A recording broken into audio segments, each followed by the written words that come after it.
আজকের ভিডিওতে আমাদের যে মেন কি ইনগ্রিডিয়েন্ট সেটা হচ্ছে গাজর। হ্যাঁ বন্ধুরা, গাজর দিয়ে আমরা যে স্কিন কেয়ার করতে পারি তাতে আমাদের স্কিনের ওপর থেকে রিঙ্কেল চলে যায়, আন্ডার আই ডার্ক সার্কেল চলে যায়, স্কিন ট্যান দূর হয় প্রায় 90%, সানবার্ন দূর হয়ে যায়, মেচে তার দাগ পর্যন্ত হালকা হয়ে যায়। প্রথমে আমি একটা গাজর সেদ্ধ করে নিয়েছি। আমি এবার একটা বাউলের মধ্যে দেব কিছুটা পরিমাণ চিনি, মানে একটা ফেস প্যাক তৈরি করতে যেমন নেই তেমন। এবার নিয়ে নিচ্ছি একটা নর্মাল নারকোল তেল। নারকোল তেলটা যদি ঠান্ডায় জমে যায় একটু গরম করে নিও, বাট আমার সেটা দরকার হয়নি। এবার নিয়ে নিচ্ছি একটুখানি বেসন। বেসন তো ক্লিনজিংয়ে কতটা সাহায্য করে তোমরা জানোই।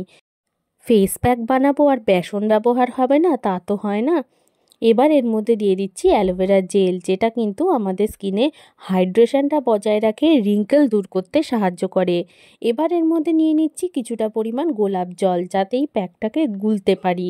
এবার একটা পুরো ভিটামিন ই ক্যাপসুল এর মধ্যে দিয়ে দিচ্ছি, যেটা তোমরা যে কোনো মেডিকেল স্টোরে পেয়ে যাবে। এবার এই সেদ্ধ করা গাজরটাকে একটা গ্রেটারের মধ্যে ঘষে দিচ্ছি। এটাকে যদি ঘষে না দিয়ে হাত দিয়ে চটকে দাও তবুও কিন্তু হয়ে যাবে। আমি নিচ্ছি যাতে এই পেস্টটা একটু মিহি হয়। গাজরের পেস্টটা দিলেও কিন্তু জিনিসটা একেবারে ক্রিমের মতো হবে না। গাজরের যে পাল্পগুলো সেগুলো কিন্তু থেকেই যাবে, আর এই পাল্পগুলো থাকা কিন্তু ভীষণ ইম্পর্টেন্ট। এবার এই সবকটা জিনিসকে ভালো মতো করে মিশিয়ে নিচ্ছি। পুরোটা কিন্তু এই গাজরের রস আর গোলাপ জল দিয়ে গুলে যাচ্ছে, চিনিটাও এর সাথে মিশে যাবে। চিনির মধ্যে থাকে skin brightening property, tightening property. Aloe vera gel স্কিনকে টাইট করে, আর গাজরের কি গুণ আছে সেটা তো তোমাদেরকে প্রথমেই বললাম। এত ভালো একটা গ্লো দেয় স্কিনের ওপর থেকে, দাগ ছোপটা দূর করে দেয় গাজর, যদি তোমরা রিপিটেডলি এটাকে ব্যবহার করতে পারো। দেখো কীরকম হয়েছে পেস্টটা। তো চলো এবার আমি আমার মুখটাকে পরিষ্কার করে এই পেস্টটা অ্যাপ্লাই করে নিই। আমার মুখটাকে আমি নর্মাল জল দিয়ে ধুয়ে নিয়েছি। প্রথমে কোনো কিছু করতে হলে নর্মাল জল দিয়েই তোমাকে মুখটা ধুয়ে নিতে হবে। এবার যে আমরা ক্লিনজিং প্যাকটা বানালাম, ধীরে ধীরে এই ক্লিনজিং প্যাকটা আমার সারা মুখের ওপর অ্যাপ্লাই করব।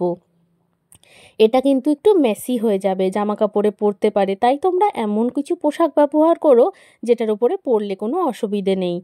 এবার আমি পুরো মুখে এটাকে ভরে ভরে অ্যাপ্লাই করব। বিশেষ করে যেই সমস্ত জায়গায় দাগ ছোপ বেশি থাকবে সেই সমস্ত জায়গায় বেশি চেপে চেপে অ্যাপ্লাই করব, চোখের ওপরে নিচে।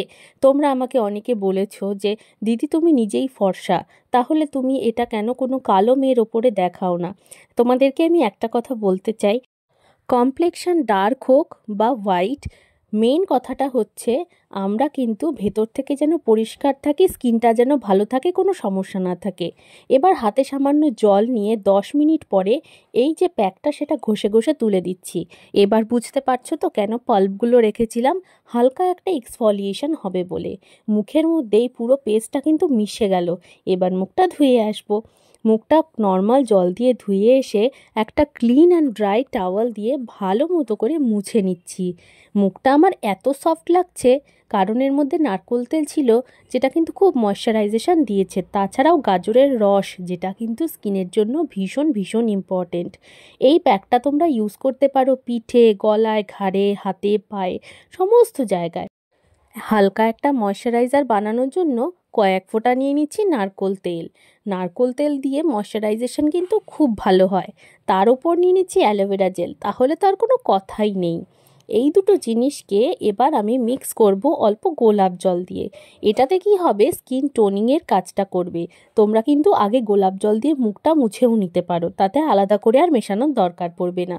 দু হাতে ভালো মতো করে ঘষে এটাকে গরম করে নিয়ে মুখের মধ্যে ড্যাব ড্যাব করে অ্যাপ্লাই করার পর স্কিনটা শুধু তোমরা দেখো।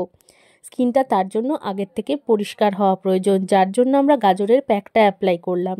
আর স্কিন প্রত্যেক দিন রাত্রে পরিষ্কার করার পরে কিন্তু এই ময়শ্চারাইজেশনটা তোমরা করতেই পারো, যে কোনো স্কিন টাইপ হও না কেন। অনেকে জিজ্ঞাসা করেছো যে অয়েলি স্কিন হলে কি আমরা নারকোল তেল ব্যবহার করব?